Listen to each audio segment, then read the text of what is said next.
자, 227페이지 하단에 보면 3번 부동산 점유취득시효 요건과 효과가 나와 있습니다. 요게 이제 핵심이죠.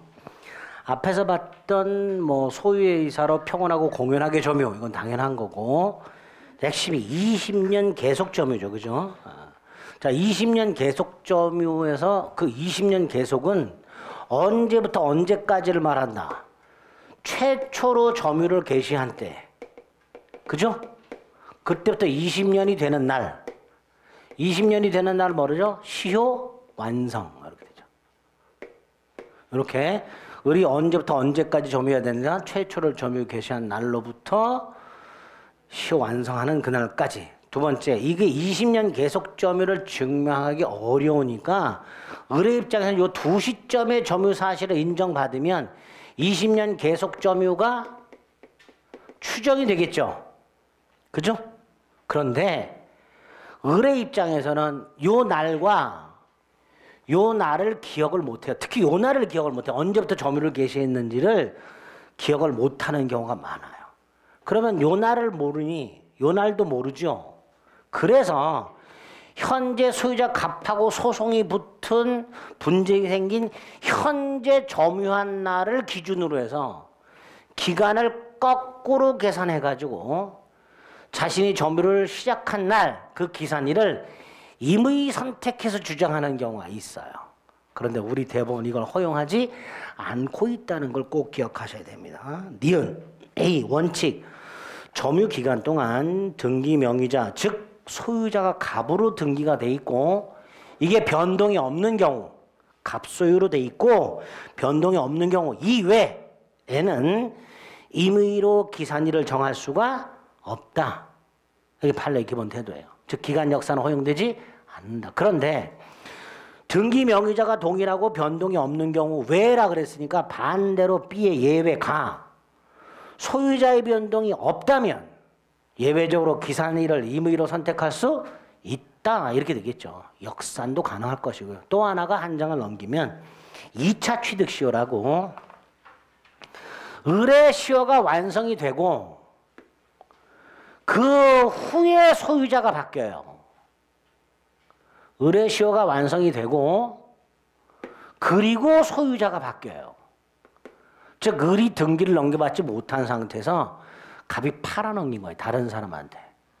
자, 이때 을은 병을 상대로는 취득시효를 주장할 수가 없습니다. 을은 누구에게 취득시효를 주장해야 되느냐? 20년이 되는 날 소유자. 20년이 되는 날, 즉 시효 완성 당시 소유자를 상대로 취득시효를 주장하고 이전 등기를 청구할 수 있습니다. 따라서 을의 시효가 완성된 후 소유권이 제3자에게로 이전이 되면 그 제3자에 대해서는 취득시효를 주장할 수 없고 이전 등기를 청구할 수가 없어요. 그런데 이 소유자가 변동이 된 때 을이 여전히 점유를 하고 있었고 을이 이때를 새로운 기산일로 또다시 20년이 경과가 된 경우 이 경우에는 이걸 우리 대법원이 2차 취득시효라고 부르고 이 2차 취득시효의 기산일은 최초 점유를 개시한 때가 아니라 을의 시효 완성 후 소유자가 변동이 된 때 이때를 새로운 기산일로 정할 수 있다. 이렇게 얘기하고 있습니다. 거기 나에 있죠. 관련 판례 1번도 있고요. 자, 그럼 2번은 이 2차 취득시효 완성을 이유로 하는 이전 등기 청구권은 누구를 상대로 해야 돼요? 당연히 2차 취득시효 완성 당시 소유자겠죠. 그러니까 만에 하나 중간에 소유자가 또 바뀌었어요. 이렇게. 그럼 2차 취득시효 완성 당시 소유자는 누구예요? 정이죠. 그럼 정을 상대로 2차 취득시효 완성을 이유로 이전 등기 청구할 수 있다가 되겠죠. 그러니까 이건 따로 취득시효라고 기억하시면 돼요. 2차 취득시효 완성을 이유로 하는 이전 등기 청구권. 2차 취득시효 완성 당시 소유자. 근데 중간에 소유자가 병에서 정으로 또 바뀌었어. 그럼 2차 취득시효 완성 당시 소유자가 정이니까 정을 상대로 2차 취득시효 완성을 이유로 이전 등기 청구할 수 있다가 되겠죠. 그게 2번 판례가 될 겁니다. 그죠? 그 관련 판례 1번, 2번 확인하시고요. 효과는 등기해야 된다 그랬죠? 따라서 점유취득시가 완성된 사람은 바로 소유권을 취득하는 게 아니라 뭐가 생겨요? 이전 등기 청구권이 생겨요. 첫째 이거 채권입니다. 따라 원칙적으로 10년의 소멸시효에 걸려요. 그러나 을이 스스로 원칙 10년의 소멸시효에 걸리지만 을이 스스로 점유하고 있을 때는 소멸시효에 걸리지 않아요. 10년이 지나도 20년이 지나도. 그런데 을이 점유하다가 미등기 전매를 통해서 점유를 넘겨줬어. 그래서 을이 점유를 상실했어. 자, 이때 매수인의 경우에는 여전히 소멸시효에 걸리지 않았지요. 그러나 점유취득시 완성자는 이때부터 몇 년? 10년의 소멸시효에 걸린다. 점유취득시 완성자는 이때부터 10년의 소멸시효에 걸립니다. 세 번째, 우리 매수인은요, 이 이전 등기 청구권을 양도할 때 매도인 동의가 필요했죠. 그죠? 중간생략등기에서 봤잖아요. 그런데 취득시 완성자 이전 등기 청구권을 양도할 때는 갑의 동의가 필요 없습니다. 즉 채권 양도 법리가 제한되지 않는다 이렇게 말한다 그랬어요. 이전 등기 청구 같은 채권을 양도할 때는요 통지만 하면 돼요. 이게 채권 양도 법리예요. 근데 매수인의 경우에는 동의까지 받아야 되니까 채권 양도 법리가 제한이 된단 말이지. 근데 얘는 동의받을 필요가 없으니까 이렇게 말을 합니다. 채권 양도 법리가 제한된다 안 된다? 제한되지 않는다 이렇게 말을 합니다. 다시 한번 채권 양도 법리는 통지만 하면 되는 거고요. 제한은 동의까지 받아야 되는 건데 얘는 동의받을 필요가 없으니까 채권 양도 법리가 제한되지 않습니다. 네 번째, 제일 중요한 거. 이거 누굴 상대로 행사해야 된다 그랬어요? 시효 완성 당시 소유자. 시효 완성 당시 소유자를 상대로 해야 된다. 그러면 두 가지 경우를 생각해 볼 수 있어요. 여기 보세요. 을의 시효가 완성이 되기 전에 갑이 병에게 팔았어요. 그럼 완성 당시 소유자가 병이죠. 병을 상대로 이전 등기 청구할 수 있지. 반면에 완성 후에 병한테 팔아먹었어요. 그럼 완성 당시 소유자는 갑이잖아요. 그리고 나서 병한테 팔아넘겼어요, 갑이. 그럼 병에게는 이전 등기 청구할 수가 없다가 되겠죠. 그렇게 구별할 수 있어야 됩니다. 즉에서 효과 A. 관련 판례 미등기 부동산이라 하더라도 등기를 해야 된다. B. 이전 등기를 한다. 보존 등기가 아니라 원시 취득인데요. 이전 등기에 의합니다. C. 취득 시 완성 당시 소유자를 상대로 한다. 따라서 관련 판례 점유 취득 시 완성을 원인으로 한 이전 등기 의무를 부담하는 자는 취득 시효 기간 완성 당시 소유자고 취득시가 완성됐다는 사실을 알면서 소유자 갑으로부터 그 부동산을 매수하여 소유권 이전 등기를 마친 요 경우 시효가 완성됐는데 그 사실을 알면서도 갑으로부터 넘겨받은 병 얘는 이전 등기 의무를 부담한다 안 한다? 부담하지 않는다. 이전 등기 의무를 승계하지 않는다 이렇게 되겠죠. D. 소멸시효가 점유하고 있는 동안에는 소멸시효가 완성되지 않는다. 그러나 오른쪽 나 점유를 제3자에게 넘겨주게 되면 그때부터 10년간 행사하지 않으면 소멸한다. 이렇게 되겠죠. 그죠? 그 다음에 이제 리을은 사례 형태로 대비하자. 갑소유 땅의 을이 20년을 점유함으로써 이전 등기 청구권이 생긴 상태에서 첫째, 을이 미등기 전매를 했다. 그래서 정에게 점유를 넘겨줬다.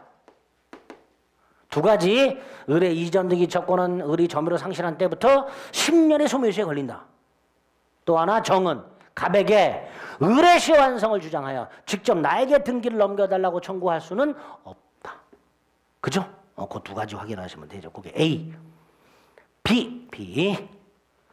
을의 시효가 완성이 된 상태에서 갑이 을에게 등기를 넘겨주지 않고 병에게 팔아넘겼다. 이 경우. 첫째, 을은 병에게는 취득시효를 주장할 수가 없다. 두 번째, 을은 갑에게 책임을 물어야 되는데 이중매매의 경우에는 매매계약을 했으니까 채무 불이행 책임을 묻겠지만 취득시효는 갑하고 을이 계약을 한 적이 없으니 채무 불이행 책임을 물을 수는 없고 불법행위 책임을 묻게 된다. 뭘 묻게 된다고요? 불법행위 책임. 갑이 을의 시효완성 사실을 알면서도 병에게 팔아먹으면 그게 불법행위가 된다. 그 갑의 불법행위에 병이 적극 가담을 하면 그때는 갑병매매는 반사의 질성으로 무효가 되고, 만약에 갑병매매가 무효라면 병등기 무효가 되죠. 그럼 이중매매하고 똑같이 을은 갑을 대위하여 말소등기를 청구할 수 있고, 따라서 어떠한 이유에서 등기가 갑에게 회복이 되면 을은 여전히 갑을 상대로 뭐 할 수 있다? 이전 등기를 청구할 수 있다. 따라서 갑이 병에게 팔아넘겼다 해서 을의 갑에 대한 이전 등기 청구권이 소멸하는 것은 아니다. 이렇게 연결이 됩니다. 이게 첫 번째고요. 두 번째가 이 땅이 수용이 된 경우. 수용당한 건 불법행위가 아니죠.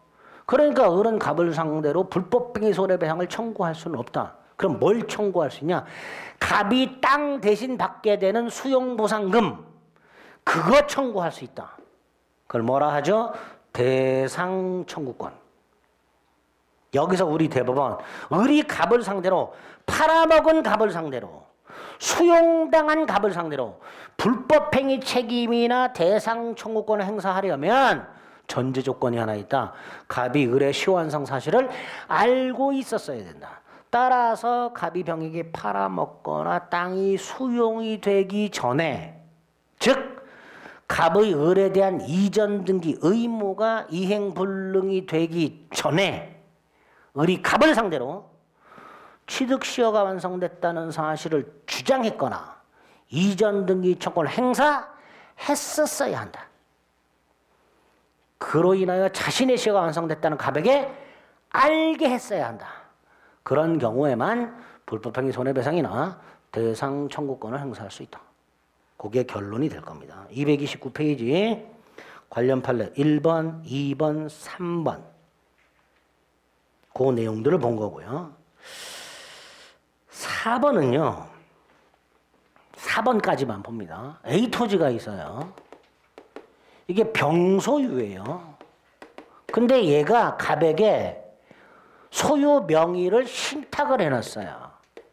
그럼 얘가 명의 신탁자가 되고요. 얘가 명의 수탁자가 돼요. 다시 말해서 이 토지가 누구 이름으로 소유권 등기가 되어 있어요? 갑의 이름으로 등기가 되어 있어요. 그런데 이거를 을이 20년을 점유했어요. 자, 등기가 누구 이름으로 되어 있어요? 갑의 이름으로 되어 있죠. 그럼 갑에게 이전 등기를 청구하면 되죠. 그런데 이 상태에서 이 명의상 약정이 해지가 돼서 소유권 등기가 갑에게 되돌아갔어요. 병에게. 을의 시효가 완성된 후 등기가 누구로 변경이 됐어요? 병으로 변경이 됐죠. 그럼 이 병은 누구하고 똑같아요? 요 놈하고 똑같아졌죠. 그죠? 그러니까 을은 신탁자를 상대로는 이전 등기를 청구할 수가 없다가 됩니다. 그게 4번 판례입니다. 간명의로 명의신탁된 X토지에 대해서 을의 취득시효가 완성된 후에 신탁자 병이 등기를 회복한 경우 을은 병에게 시효 취득을 주장할 수가 없습니다. 됐죠? 5번하고 6번은 대단히 어려우니까 지금 보지 마시고요. 1, 2, 3, 4 네 가지 확인합니다. 한 장 넘깁니다. C 대상청권 이거 수용된 경우를 말한다 그랬고요. 그 밑에 판례 갑이 알고 있었어야 된다. 그거 말하고 있습니다. 자, 일단 점유측시효는 요 정도 확인하시고요. 4번 등기부측시효라고 되어 있죠. 등기부측시효는 점유측시효와는 달리 일단 뭘로 되어 있어야 돼요? 소유자로 등기. A 토지가 있어요. 소유자가 갑으로 등기되어 있고 점유가 되어 있었는데 을이 이걸 넘겨받아 가지고 점유를 하고 있었는데 병이 나타나서 자기가 소유권자라고 주장을 해. 병하고 의리 소송이 붙어서 나중에 할 때 병이 소유자가 맞아. 그럼 얘는 소유권 취득하지 못하잖아요.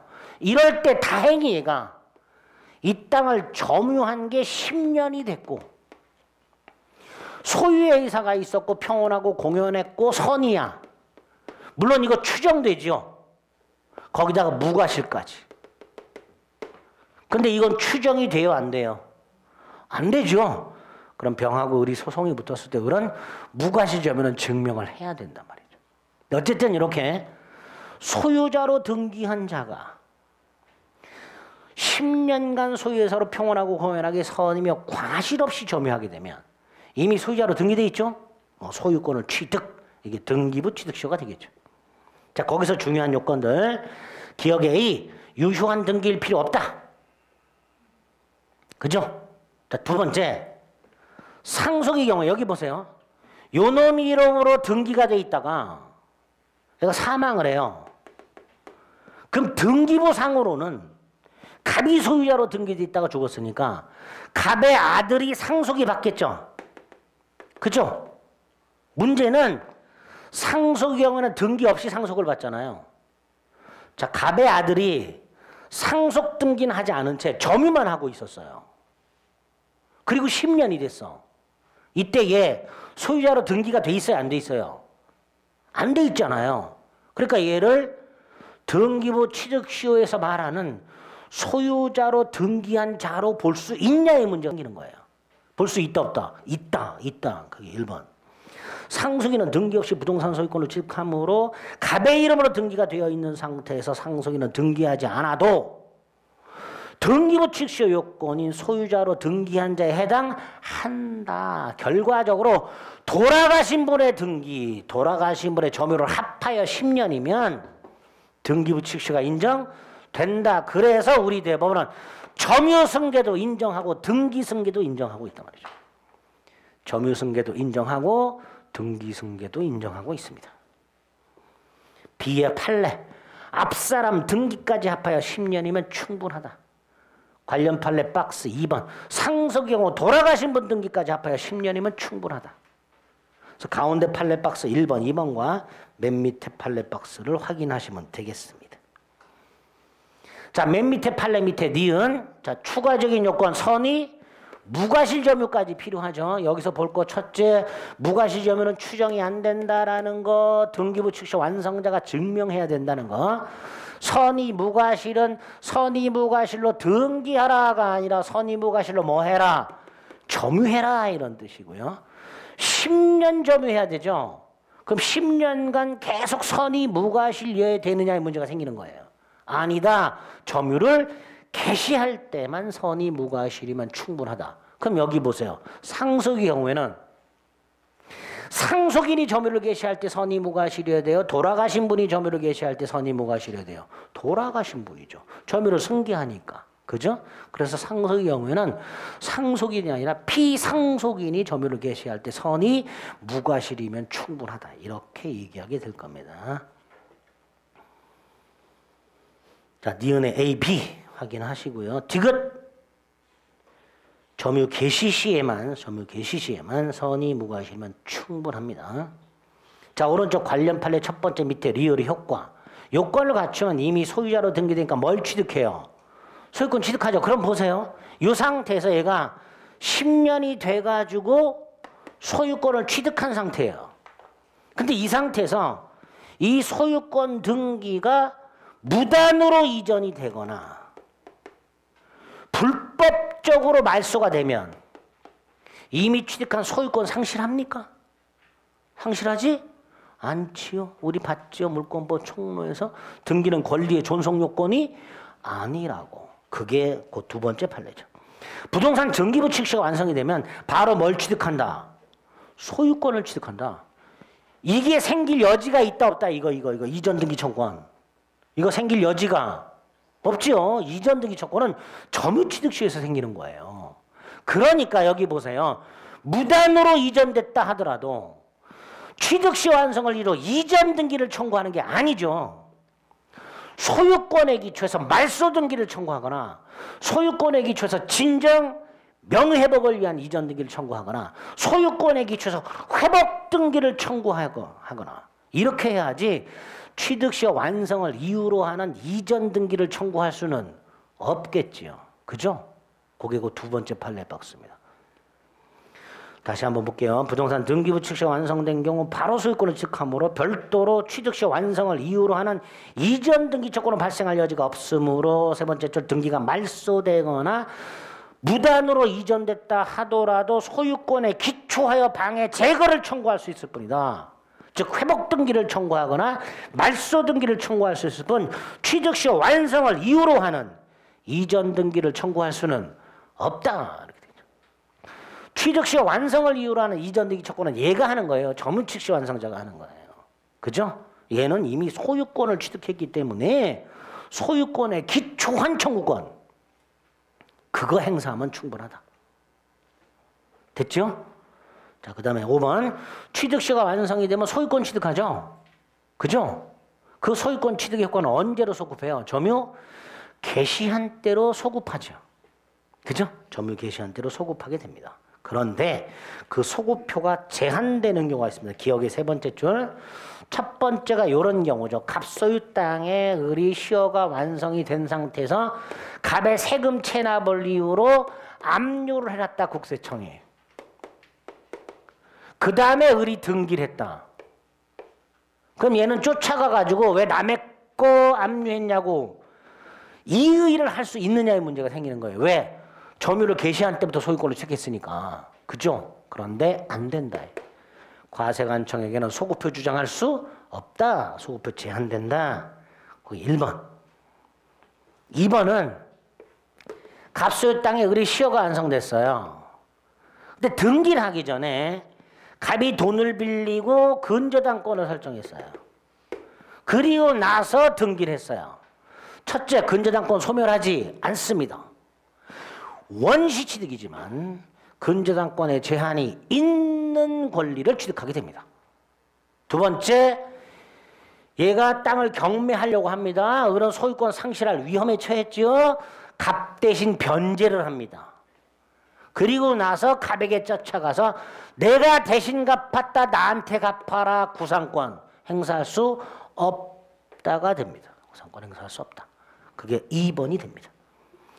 제한물권이 성립이 됐을 때 그대로 그 제한물권이 있는 그대로 소유권을 취득하게 됩니다. 다음 페이지에 보면 제한물권 따위가 설정이 되면 그 상태 그대로 소유권을 취득하게 되고요.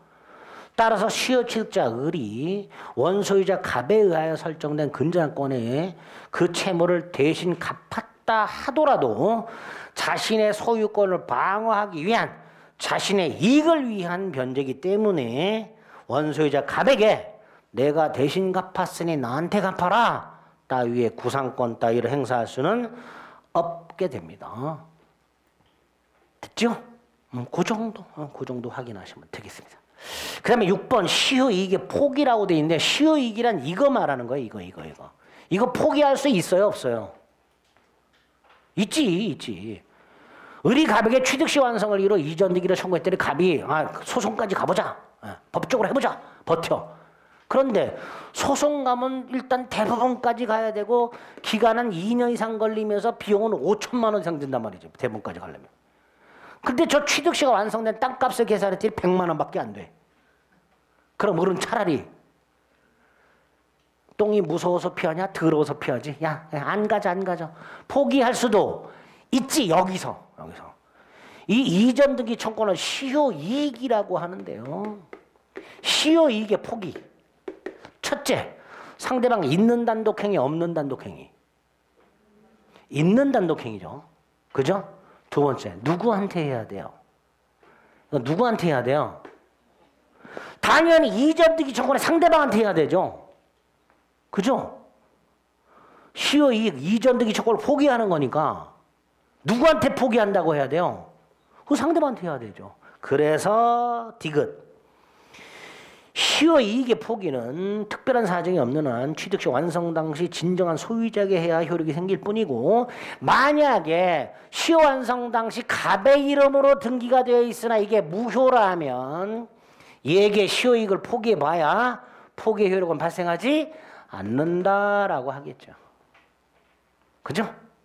거기 디귿이고요. 이런 것들이 최근에 나오는 판례들입니다. 그래서 앞에서 봤던 취득시효, 점유취득시효 같이 묶어가지고 부동산 점유취득시효와 등기부취득시효 철저하게 체크해드린 거 내용을 중심으로 확인해 주시기 바랍니다. 동사는 두 가지가 있죠. 10년짜리가 있고 5년짜리가 있고요. 차이가 뭐예요? 선의무과실이 없냐 있냐죠. 10년짜리는 선의무과실이 없고요. 5년짜리는 선의무과실이 있습니다. 그게 동산 취득시효가 됩니다. 자, 그 다음에 오른쪽에 보면 248조가 있습니다. 전 3조의 규정은 245, 46, 47조의 규정은 소유권 이외의 재산권 취득에 준용한다고 돼 있죠. 여기서 소유권 이외의 재산권 뭐가 있을까요? 지상권, 지역권 같은 거 생각하시면 됩니다. 지상권, 지역권 같은 거. 저당권, 유치권 이런 거 말고 지상권, 지역권 같은 거 생각하시면 됩니다. 여기까지가 법률 규정한 소유권 취득 중에서 취득시효에 한 겁니다. 아주 중요한 거죠. 자, 나머지 몇 가지 보겠습니다. 선점, 습득, 발견이라고 되어 있습니다. 선점은 무주물 선점을 말하고요. 조문 박스에 보면 무주의 동산만 소유사로 점유자가 소유권을 취득하고요. 무주의 부동산은 국유가 됩니다. 그것만 확인하시면 됩니다. 다음 페이지 유실물은 다른 사람이 잃어버린 물건을 말하는데요. 이건 무주물이 아니죠. 그러니까 공고를 해야지. 소유자 찾아가라 이렇게. 공고했는데 6개월 동안 소유자가 나타나지 않으면 습득자가 소유권을 취득하게 됩니다. 앞에 무주물 동산만 됐죠. 유실물도 동산만 되겠죠. 성질상. 나 건물을 잃어버렸어. 있을 수 없지요. 그러니까 무주물 선점과 유실물 습득은 동산만 되죠. 그리고 선점 습득해야 되니까 점유를 해야 되죠. 반면에 오른쪽 매장물은요. 2번 기억에 동산도 되고 부동산도 됩니다. 매장물은 동산, 부동산을 불문합니다. 두 번째, 선점이나 습득이 아닌 발견만 하면 되죠. 따라서 점유가 필요 없습니다. 세 번째, 1년간 공고해야 됩니다. 유실물은 6개월, 매장물은 1년. 네 번째, 소유자가 나타나지 않으면 발견자가 소유권을 취득하는데요. 다만 이런 경우가 있을 수 있죠. 갑소유 땅에서 의리 발견. 그죠? 포크레인 기사가 땅 파다 발견. 이럴 때 소유자와 발견자가 절반씩 취득하도록 하고 있습니다. 거기에 매장물 발견입니다. 세 가지 형태가 있다. 요건이 뭐고 각각 누가 소유권을 취득하는지 확인해 주시면 됩니다. 자, 법률 규정의 소유권 취득의 마지막 첨부라는 제도가 나왔습니다. 첨부는 소유자가 다른 2개 이상의 물건이 소멸하면서 새로운 물건이 만들어지는 걸 말합니다. 갑소유 A 물건과 을소유 B 물건이 있었는데 이게 소멸하고 신물건이 새로 만들어지는 게 첨부예요. 이렇게. 그럼 당연히 구물건에 관한 소유권은 소멸하고 신물건에 관한 소유권이 생길 텐데 이때의 신물건을 누가 소유하게 되는가를 규정해 놓은 게 첨부입니다. 물론 갑하고 을이 합의로 정하는 게 1번이겠죠. 그죠? 갑과 을이 합의로 정하는 게 1번이에요. 근데 만약에 합의가 없을 때 민법이 적용이 된단 말이죠. 두 번째, 요 기존의 물건이 소멸하면서 신물건이 만들어지는 방법이 세 가지예요. 부합, 혼화, 가공. 여기서 혼화하고 가공은 동산에만 적용, 동산. 혼화는 섞이는 거, 가공은 새로운 물건을 노력을 해서 만들어내는 거. 그래서 혼화와 가공은 동산에만 적용되는 반면에 부합은 부동산에 물건이 부합하는 경우와 동산끼리 부합하는 경우겠죠. 혼화는 동산끼리 섞이는 경우만 있고요. 가공도 동산의 노력을 들입니다. 혼화 가공은 동산에만 적용이 됩니다. 이 두 번째, 그러니까 첨부의 유형 이렇게 되겠죠. 자, 그 중에 핵심이 뭐예요? 부동산의 부합이죠. 236페이지. 부합. 소유자라 각각 달리하는 수개의 물건이 결합해서 한 개의 물건이 되는 것을 말한다. 그중에 2번 256조 부동산 소유자는 부동산에 부합한 물건의 소유권을 취득한다. 그죠? 부합이 뭐냐? 합체가 되는 걸 말하죠. 니은 A, 이 부동산에 부합한 물건은 부동산도 되고 동산도 된다. 부동산도 되고 동산도 된다. 자, 부동산에 동산이 부합하는 거, 갑소유 건물에 의리 엘리베이터를 부착했다. 부동산에 동산이 부합. 그럼 엘리베이터는 누구 거? 갑소유. 이렇게 되겠죠. 갑소유 땅에 의리 나무를 식재했다. 이 나무는 누구 소유? 갑소유. 갑소유 건물에 의리 증축을 했다. 전체 건물은 누구 소유? 갑소유. 부합된 물건의 가격이 나무, 땅값을 훨씬 초과하더라도 증축된 부분의 면적이 기존 면적을 훨씬 초과하더라도 원칙적으로 기존 부동산 소유자가 소유권을 취득한다. 다만 단서에 뭐라고 돼 있어요? 타인의 권원에 의하여 부속된 것이라고 돼 있죠. 여기서 권원 뭐라고 해석하면 돼요? 정당. 네, 정당. 부속 뭐라고 해석하면 돼요? 독립. 이렇게 해석하면 돼요. 두 가지 요건을 갖추면 부합하지 아니한다. 예를 들어서 의리 건물의 임차인이면서 갑의 동의를 얻어서 증축. 정당하죠?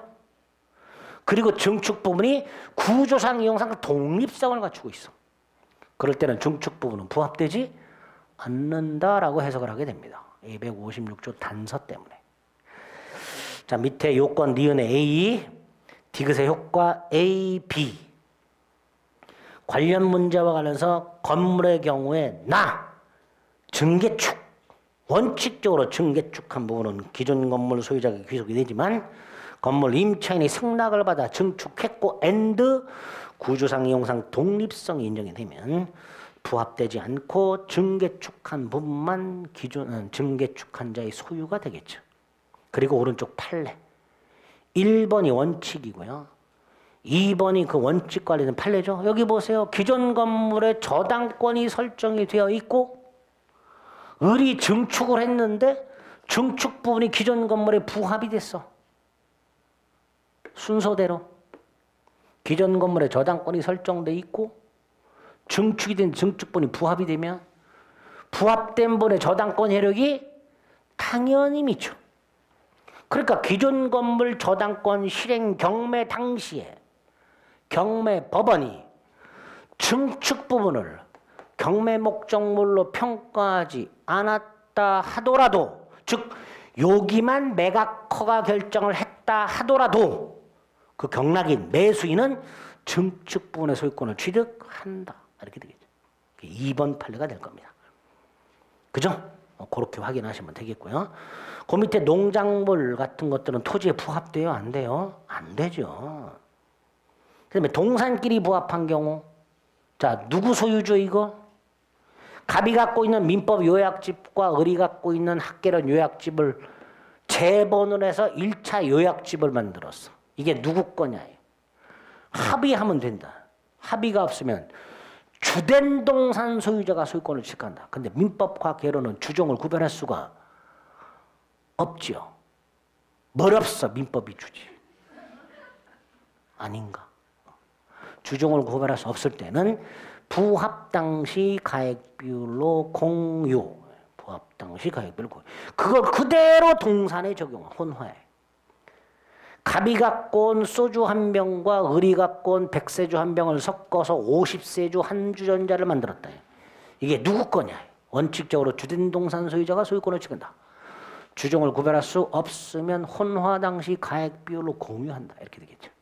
가공, 갑소유 유자 한 박스를 을이 갈아가지고 유자청을 만들었다. 그게 누구 거냐? 원칙 재료주의 갑소유. 다만 가공으로 인한 그 다음 가액의 증가가 현저히 다액. 그럴 때는 가공자 소유 이렇게 되겠죠. 그 다음에 중요한 게 하나 나와요. 이런 첨부로 인하여 소유권을 상실하게 되는 사람이 있죠. 그죠? 권리를 상실하는 사람. 예를 들어서 요 A 물건의 병이 권리를 갖고 있었는데 이게 첨부가 다 C 물건이 돼버려요. 그리고 을이 이 권리를 취득해. 그럼 얘는 어떻게 돼요? 권리가 소멸하죠. 이렇게 구물건에 대해서 권리를 소멸당한 사람은 신물건에 대해서 권리 취득한 자에게 보상을 청구하도록 되어 있습니다. 이 보상 청구와 관련해서 조금 어려운 게 하나 나와요. 우리 238페이지로 가면 나머지 이제 조문 보시면 되는데 첨부 효과에 보면 밑으로 가면 동그라미 3번이 있습니다. 첨부로 인하여 권리를 상실한 사람은 신물건에서 권리를 취득한 자에게 보상을 청구하도록 되어 있습니다. 그죠? 자, 그거 할 땐 판례가 최근에 2년 연장 시험 문제 나온 게 그 밑에 판례예요. 자, 요거는 이제 상황을 좀 잘 이해하세요. 갑 건축주, 을 건축회사, 건물 신축 계약. 이건 뭐라고 부르죠? 도급 계약 이렇게 불러요. 건축주를 도급인, 건축회사를 수급인 이렇게 불러요. 근데 얘가 공사를 하기 위해서 병, 건축 자재상으로부터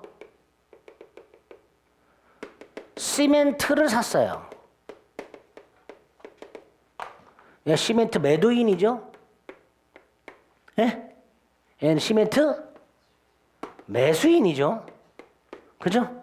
근데 외상으로 샀어요. 그리고 뭐라고 약속을 했냐? 소유권은 얘한테 유보시키기로.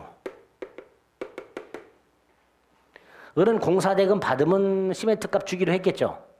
이때 병은 을을 못 믿어서 돈 받을 때까지는 소유권은 내한테 있다라고 자신에게 소유권을 유보시켰어요. 알았다. 그리고 을은 그 시멘트를 가지고 건물을 지었습니다. 이 시멘트 건물에 어떻게 됐어요? 합의됐죠? 그죠?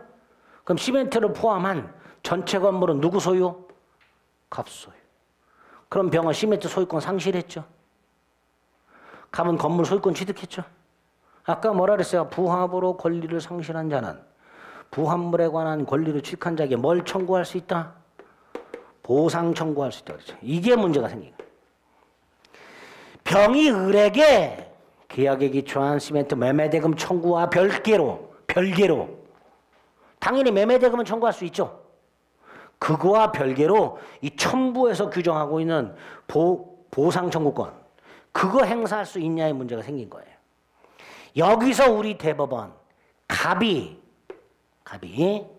이 시멘트 소유권이 병에게 유부돼 있다는 사실에 대해서 선의, 무과실과 악의 또는 과실로 나눠가지고 요 경우에는 보상 청구 못한다.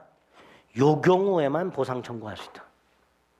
자, 이게 한 번은 부합되지 않는다라고 시험에 나온 적이 있고요. 틀렸죠? 시멘트 부합 됩니다.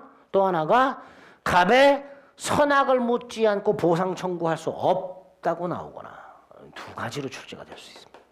두 가지 기억하세요. 시멘트는 부합 됩니다. 그리고 병은 갑에게 보상 청구하서는 갑의 선의 무과실과 악의 또는 과실로 나눠야 돼. 자, 여기까지 이해가 됐죠? 자, 근데 지문에 뭐라고 나와요? 매도인에게 소유권이 유보된 물건이 매도인 제3자에게 부합돼서 소유권이 귀속이 된 경우 이렇게 나옵니다. 238페이지 맨 밑에 봅니다. 매도인에게 소유권이 유보된 제자가 제3자와 매수인 사이에 이루어진 도급계약. 이 제3자가 누구예요? 도급인, 건축주. 매도인에게 소유권이 유보된 시멘트가 제3자와 매수인 사이에 체결된 도급계약에 의하여, 그죠? 도급계약에 의하여 제3자 소유 건물의 건축에 사용되어 부합이 되었을 때 제3자 건축주가 소유권 유보된 사실에 대하여 과실 없이 알지 못한 경우, 즉 선의 무과실인 경우에는 보상 청구할 수 없다. 그죠? 그래서 사람이 매도인, 매수인, 제3자 요렇게 출제가 됩니다. 판례 문장 그대로 부합해서 이 정도 확인하시면 되겠습니다.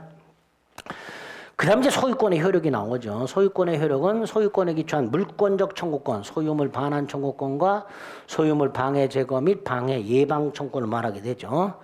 앞에서 봤던 점유권에 기초한 거하고 구별을 좀 할 수 있어야 되고요. 한 장을 넘기면 240페이지 소유물 반환 청구권이 나와 있습니다. 침탈을 요건으로 하지 않죠. 그냥 소유자는 점유자에게 반환 청구할 수 있다고 되어 있습니다. 침탈을 요건으로 하지 않고요. 1년 내 행사라는 제한도 없고요. 따로 손해배상 청구 규정이 없고요. 그죠? 그런 차이가 있죠. 자, 누구에게 행사하도록 되어 있어요? 상대방? 점유자죠. 이 점유자는 직접 점유자뿐만 아니라 간접 점유자를 포함하게 되고요. 다만 점유자가 점유할 권리가 있으면 거부할 수 있도록 되어 있죠. 점유할 권리가 뭐랬어요? 본권. 그럼 결국 소유물 반환 청구권은 상대방이 누구예요? 본권 없는 직간접 점유자 이렇게 되겠죠. 자, 아까 점유권에 기초한 반환 청구권은 상대방이 누구였어요? 점유권에 기초한 반환 청구권 아까 외우자 그랬잖아요. 침탈자, 침탈자의 포괄 승계인, 침탈자의 악의의 특별 승계인. 반면에 소유권에 기초한 건 본권 없는 직 간접 점유자. 침탈 여부, 승계 여부 따지지 않고 현재 본권 없는 직간접 점유자. 그게 소유물 반환 청구의 상대방이 됩니다. 양가로 위에 동그라미 1번, 밑에 동그라미 3번 확인하시면 됩니다. 나머지는 다 앞에서 본 거예요. 오른쪽 관련 판례 밑에 4번. 직접 점유자 및 간접 점유자는 상대방이 되지만 점유보조자는 상대방이 될 수 없다. 이렇게 되겠죠. 자, 조문에서는요, 반환만 청구할 수도 있죠. 반환 비용 청구권 있어요, 없어요? 없지요. 반환 청구권만 내용입니다. 반환 비용 청구권 이런 거 없습니다. 그 다음에 214조. 첫째, 방해할 염려가 있을 때 예방, 이나 손해배상이 담보라고 돼 있죠. 선택이죠, 이것도. 예방, 이나, 뭐로 바꿀 수 있어요? 예방, 또는으로 바꿀 수 있죠, 또는. 또 하나가 한 장을 넘깁니다. 방해, 제거해서 방해 개념. 이런 예를 들었어요. 갑소유 땅에 을이 무단으로 폐기물을 매립하고 있더라. 이런 짓거리를 하고 있더라. 그리고 여기 폐기물이 매립되어 있더라. 여기서 을이 매립하는 행위, 이게 방해. 정확하게는 뭐라 그래요? 방해 원인. 그죠? 을이 갑소유 땅에 폐기물을 매립하는 행위로 인하여 갑의 토지 소유권이 방해당하고 있더라. 그래서 을이 매립하는 행위가 방해 원인 이렇게 되죠. 반면에 이미 매립되어 있는 건 뭐라고 해요? 방해의 결과. 근데 이 방해의 결과는 갑의 토지 소유권이 방해당하는 게 아니고 갑의 토지 소유권에 뭐가 생긴 거다? 손해가 생겨요. 방해의 개념이 아니고 손해의 개념이 됩니다. 그래서 방해라는 건 요구만을 말한다. 방해 제거 청구에서 말하는 방해란 뭐만을 말한다? 방해 원인 제거만을 말한다. 방해 결과 제거가 아니라. 그러니까 이건 뭘로 가는 거예요? 갑이 을에게 이거 제거하라가 아니라 손해를 배상하라 청구로 가라 말이죠. 이거는. 그 방해 개념에 이미 종결된 손해, 즉 방해 결과와는 다르다. 그래서 방해 제거 청구는 결과 제거를 내용으로 해서는 안 된다. 원인 제거만을 말한다. 이 정도 소유권에 기초한 물권적 청구권 확인하시면 되겠습니다. 자, 이제 그 소유권 마지막 공동소유가 왔습니다. 공동소유는 개념이 뭐예요? 물건이 몇 개? 하나. 소유권 몇 개? 소유권 몇 개? 하나. 일물 일권. 근데 소유자가 여럿. 이게 공동소유. 그리고 요 놈들 사이에 어떤 관계가 있느냐에 따라서 공유, 합유, 총유 세 가지가 있는 거죠. 이 수인의 소유자들 사이에 어떤 관계가 있느냐에 따라서 세 가지가 있고요. 요 합유와 총유를 뺀 나머지가 뭐다? 공유라 그랬어요. 합유와 총유를 뺀 나머지가 공유 그랬습니다. 그래서 합유하고 총유를 먼저 간단히 보자 그랬습니다. 251페이지 합유가 먼저 나왔습니다. 뭐라고 돼 있어요? 법률 규정이나 계약에 의해서 그다음에 수인이 조합체로서 물건을 소유하는 경우라고 돼 있죠. 이때 조합체는 뭐라고 해석한다? 동업관계. 노동조합 같은 거 말하는 게 아니고요. 신용협동조합 같은 거 말하는 거 아니고요. 민법상 조합계약을 말합니다. 민법상 조합계약은 동업계약을 말합니다. 그래서 조합체란 단체가 아닌 동업관계를 말합니다. 갑과 을이 그래서 제가 1억씩 출자를 해서 폐차장업을 동업할 때 폐차장 부지와 차량 파쇄기를 샀다. 이때 폐차장 부지와 파쇄기가 누구 소유? 갑과 을의 합유가 되는 거죠. 이게 갑과 을의 합유가 되는 거죠. 자, 합유의 특징을 보겠습니다. 251페이지 맨 밑에 공유는 지분 처분의 자유와 공유물 분할의 자유가 있는 반면에 합유는 그런 자유가 없다. 지분 처분의 자유가 있다면 을의 입장에서는 동업자가 바뀌는 문제가 생긴단 말이죠. 그러니까 지분 처분 자유가 없고요. 함부로 합유물 분할을 할 수도 없습니다. 자, 다음 페이지 8번째 줄 동그라미 2번. 부동산 합유할 때 등기법에서는 뭐라고 등기하도록 돼 있어요? 합유로 등기하도록 돼 있죠. 지분 등기해요, 안 해요? 등기하지 않지요. 지분 등기하지 않습니다. 합유라고만 등기합니다. 3번에 273조 1항 합의자는 전원동의 없이는 지분 처분하지 못하죠. 그 밑에 272조 합유물을 처분하거나 이걸 팔아먹거나 변경을 할 때도 전원동의가 있어야 된다. 그런데 이게 고장났다. 고쳐야 되죠. 보존행위죠. 각자가 할 수 있다. 조문 확인하시고요. 오른쪽 합의물 분할 금지됩니다. 다만 언제까지나 금지되는 것은 아니고요. 합유가 종료가 되면 분할할 수 있습니다. 이때 합유는 어떨 때 종료가 되는가? 274조 두 가지 중에 하나. 조합체가 해산되거나 합의물이 양도가 되거나. 여기서 조합체가 해산한다는 것은 단체를 해산하는 게 아니고요. 동업계약관계가 종료되었다라는 뜻입니다. 그러면 남은 거 분할할 수 있고요. 그 분할에 공유물 분할 규정을 준용하도록 하고 있습니다. 그 다음에 이제 외워야 될, 기억해야 될 판례가 두 개가 나옵니다. 동그라미 1번. 얘가 사망을 해요. 그럼 이 지분 어떻게 돼요? 다른 합의자에게 귀속이 됩니다. 상속되지 않습니다. 또 하나 합의 지분의 포기. 얘가 이 지분을 포기해요. 법률 행위죠. 따라서 포기만으로 을에게 지분이 넘어가는 게 아니라 등기까지 해야 됩니다. 자, 이 땅이 합의로 등기가 돼 있겠죠? 그죠? 얘가 포기합니다. 을 단독 소유가 되죠? 그럼 합의 등기를 뭘로 바꿔야 돼요? 을의 단독 소유로 변경 등기해야만 지분 포기의 효력이 생깁니다. 즉 등기를 요한다 이렇게 되겠죠. 그 정도 확인하시면 되고요. 총유는 뭐라고 돼 있어요? 법인 아닌 사단. 다른 말로 비법인 사단. 다른 말로 단체인데 뭘 안 했어?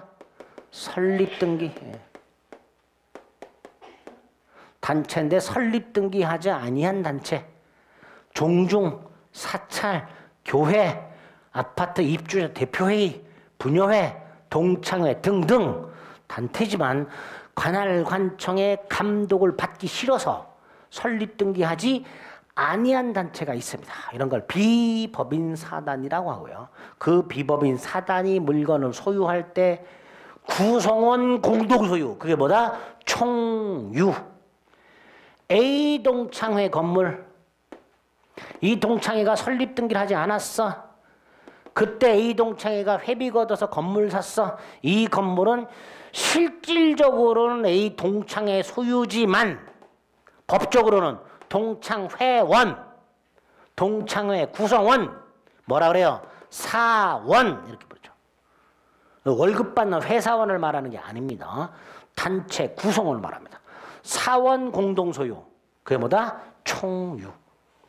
총유는 특징이 뭐예요? 지분이 없어요. 뭐가 없다고요? 지분이 없어요. 따라서 나중에 단체가 해산이 되더라도 총유물에 대해서 정관 등의 정해진 방법으로 처리할 뿐 분할이 있을 수 없습니다. 지분이 없고요. 분할이 있을 수 없습니다. 법인 아닌 사단이 집합재소 물건을 소유하는 걸 총유라고 해요. 조문 2개 확인하시면 돼요. 254페이지 총유관계 276조 1항과 2항. 첫째, 총유물 관리 처분은 총회 결의를 거친다라고 돼 있죠. 관리에는 뭐가 있어요? 보존, 이용, 계량. 보존, 이용, 계량. 즉 총유물 보존도 총회 결의를 거쳐야만 됩니다. 아까 합유물 보존은 각자가 할 수 있었죠. 공유물 보존도 각자 할 수 있습니다. 그러나 총유물 보존은 별도의 규정이 없기 때문에 총회 결의를 거쳐야 된다는 거. 조문 박스 밑에 동그라미 1번 2줄. 다시 위로 올라가서 276조 2항.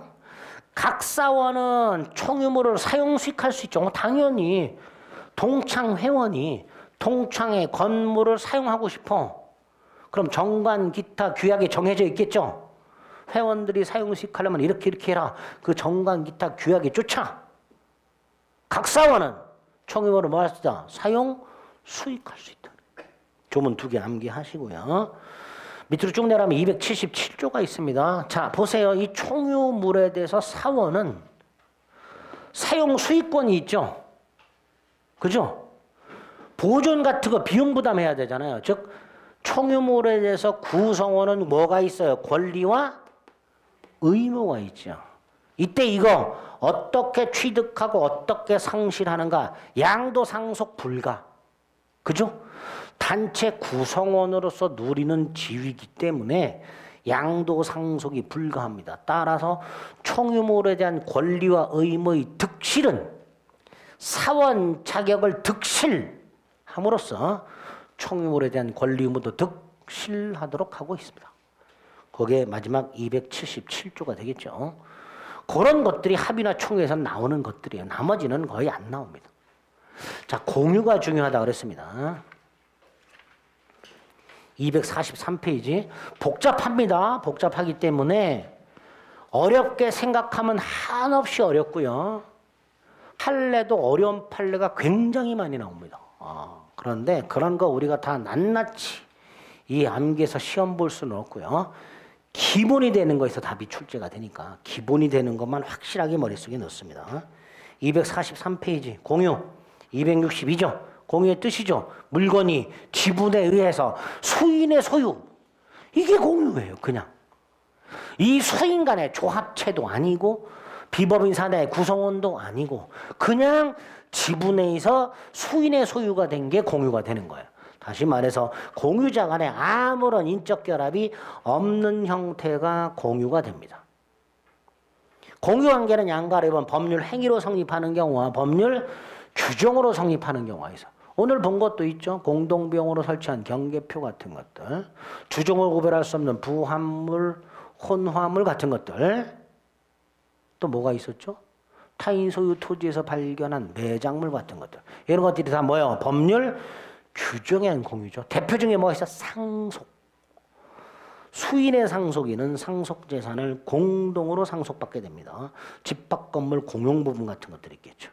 자, 이때 공유는 공유물에 관한 지분, 예컨대 갑이 2분의 1, 을이 2분의 1 지분을 갖고 있는 땅이 하나 있더라. 자, 공유와 관해서는 두 덩어리로 나눠서 지분에 관련된 것과 공유물에 관련된 것으로 나눠서 기억을 하셔야 됩니다. 지분에 관련된 것과 공유물에 관련된 것. 먼저 공유 지분의 소유 비율. 그 다음에 지분 비율을 알 수 없어. 균등 추정. 균등 추정. 다음 페이지. 지분의 내용. 공유자는 지분을 처분할 수 있어. 동의받으라는 말이 있어요? 없어요? 없지요. 지분 처분자요. 다른 공유자의 동의 없이도 얼마든지 지분을 처분할 수 있고, 그 다음 공유자는 공유물 전부를 사용 수익. 그죠? 공유물 전부를 사용수익. 그런데 독점하면 돼요, 안 돼요? 안 되죠. 독점하면 안 돼요. 요거를 지분비율로라고 해놓은 거예요. 지분비율로. 지분비율로라는 말은 독점하면 안 되고라는 뜻입니다. 100평짜리 땅을 2분의 1씩 갖고 있을 때 50평씩 사용수익 하는 게 아니고 각자가 100평 전부로 사용수익 할 수 있어요. 대신 지분비율로 사용수익 해야 되니까, 즉 독점을 못하니까 갑이 1년 사용수익 했으면 늘도 1년 사용수익을 해야 되고, 이런 식으로 하라는 의미입니다. 즉 공유자는 공유물 전부를 사용수익하되 독점하지 말아라, 이렇게 해석을 하게 됩니다. 조문 확인했고 밑에 니은의 A의 가 확인하시면 되고요. 디귿 확인하시고요. 밑으로 쭉 내려갑니다. 5번 지분 침해에 대한 물권적 청구권. 각 공유자는 공유물을 침탈한 제3자에 대해서, 보세요. 이 땅을 병이 무단으로 점거하고 있어요. 그럼 갑과 을은 각자가 병에 대해서 전부 반환 청구할 수 있어야죠. 왜? 공유 지분은 전체 효력이 미치니까.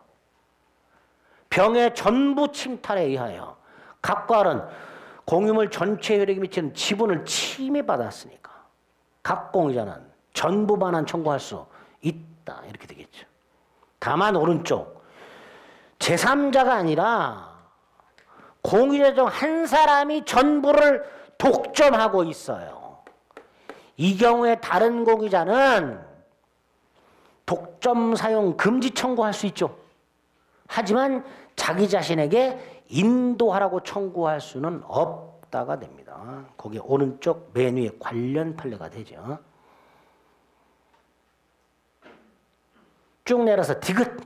자, 제3자가 침해하고 있을 때 다시 한번 갑이나 을은 전부 반환 청구할 수 있죠. 근데 손해배상 청구나 부당이득 반환 같은 돈과 관련된 거는 지분 비율에 한해서만. 그죠? 거기에 디귿. 돈과 관련돼서는 자신의 지분 비율에 한해서만 손해배상이나 부당이득 반환을 청구할 수 있게 됩니다. 자, 지분에 관련된 거 봤고요. 6번 지분의 탄력성이라고 돼 있어. 요놈이 사망하면 지분은 어떻게 될까요? 상속이 원칙입니다. 그런데 얘가 상속인이 없이 사망을 해. 또는 얘가 공유 지분을 포기해. 그러면 요렇게 넘어가죠. 거기 267조가 되겠죠. 공유자가 상속인 없이 사망하거나 공유지분을 포기하게 되면 그자의 공유지분은 다른 공유자에게, 그 남아있는 공유자에게 그 공유자들의 지분 비율로 귀속이 되도록 하고 있습니다. 여기까지가 지분. 그다음에 공유물 한 장 넘깁니다. 첫째가 관리 처분이 나왔네요. 이 중에 관리가 아주 중요하죠. 뭐라고 돼 있어요? 공유자의 과반수가 아니라 공유자의 지분의 과반수. 그래서 제가 이런 예를 맨날 들었어요.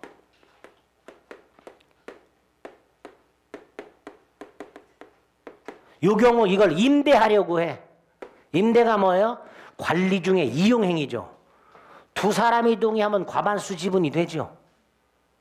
반면에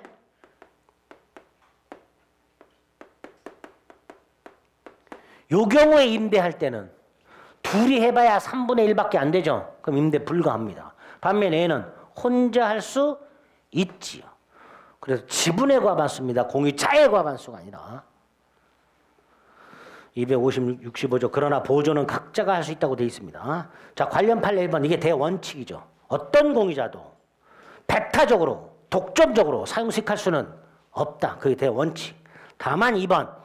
과반수 지분을 가진 자는 관리에 관한 결정을 단독으로 할 수 있고, 그 관리에 관한 결정이 첫째, 갑이 특정 부분을 배타적 사용수익하는 거, 제3자로 하여금 사용수익하게 하는 거, 이게 다 뭐가 된다? 관리. 거기 2번.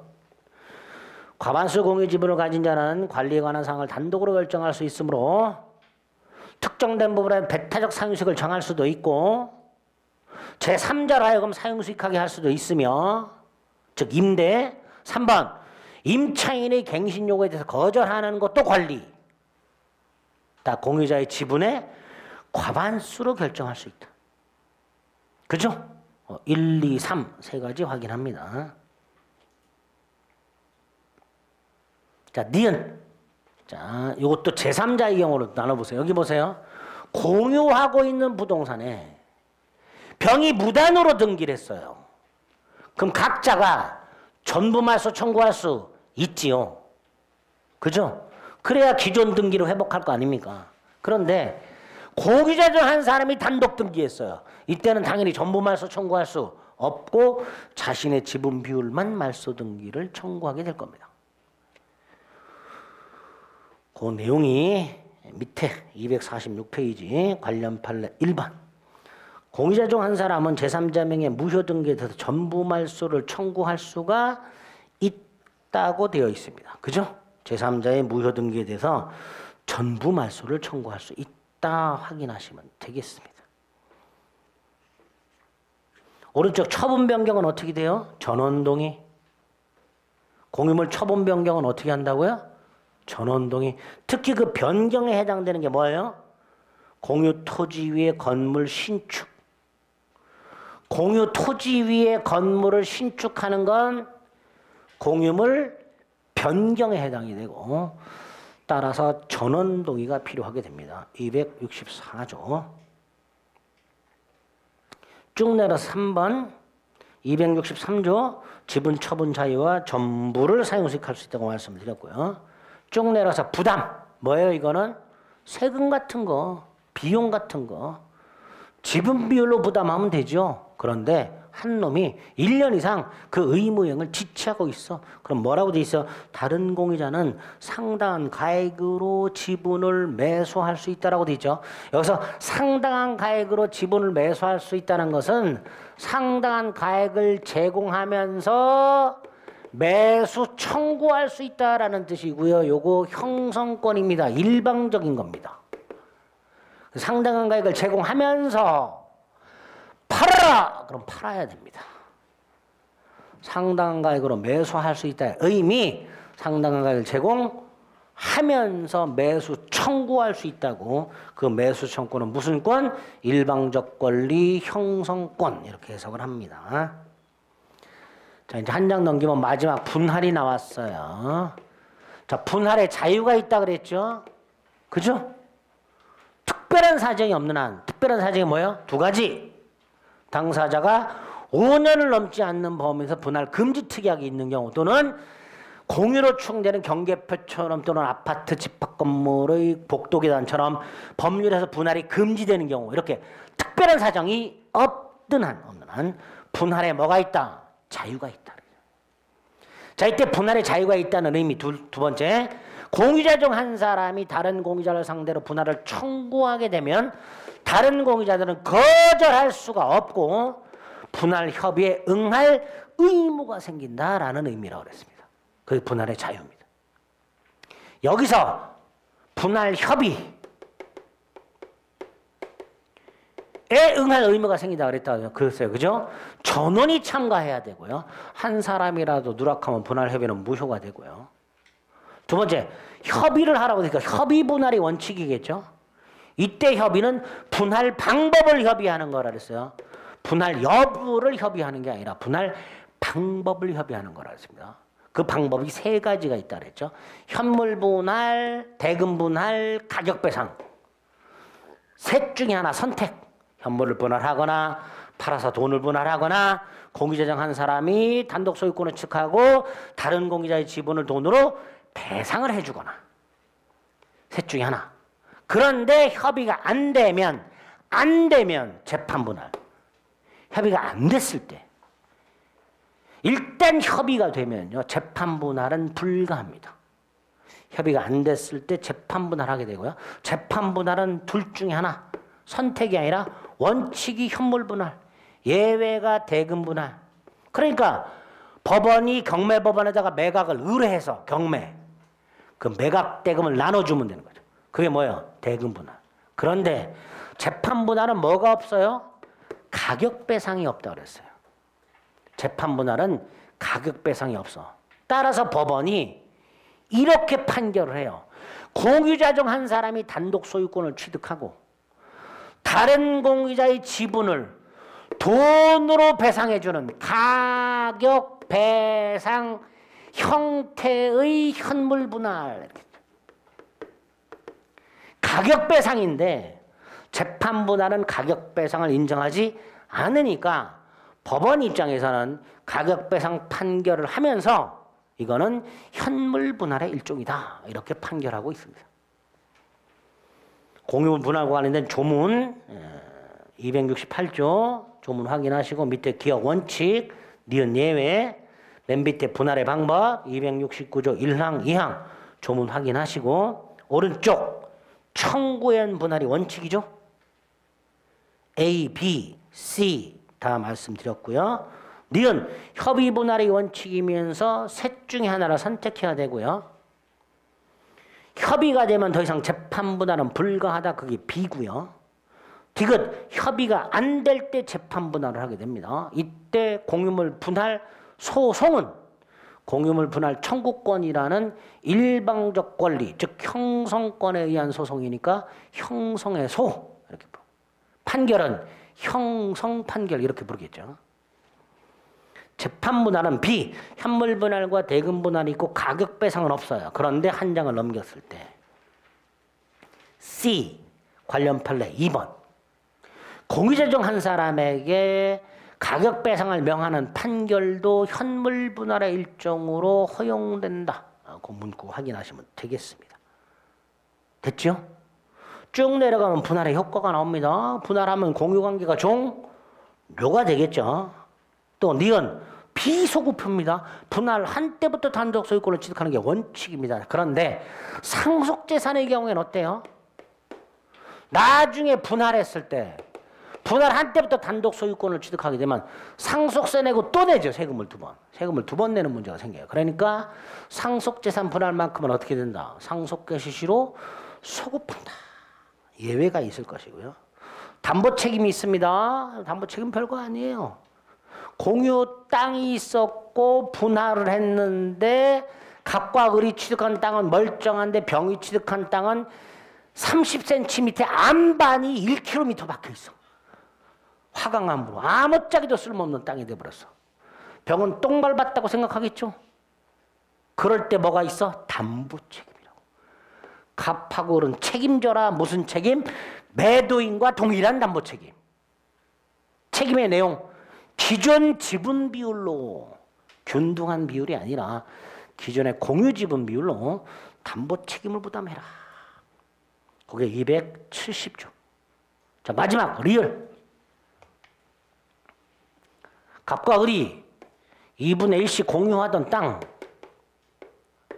그런데 갑이 지분을 담보로 돈을 빌리고 저당권을 설정한 후에 분할을 했어. 이때 저당권은 설정자가 취득한 부분에 집중한다 안 한다? 집중되지 않는다. 이거 갑이 취득한 번에 집중시키면 갑과 을이 요렇게 쪼개는 놈들이 생긴다 그랬어요. 그리고 여기다 집중시켜버리면 병 열받겠죠. 그러니까 집중되지 않습니다. 그래서 갑이 취득한 부분의 2분의 1만큼 을이 취득한 번에 2분의 1만큼 그대로 존속. 저당권 설정자가 취득한 부분에 집중되지 않습니다. 저당권자 보호를 위해서 이 정도 공유해서 확인하시면 돼요. 제가 체크해 드린 것만 확인하시고 더 깊이 있는 것들은 쳐다도 보지 마세요. 괜히 봤다가 머리만 아픕니다.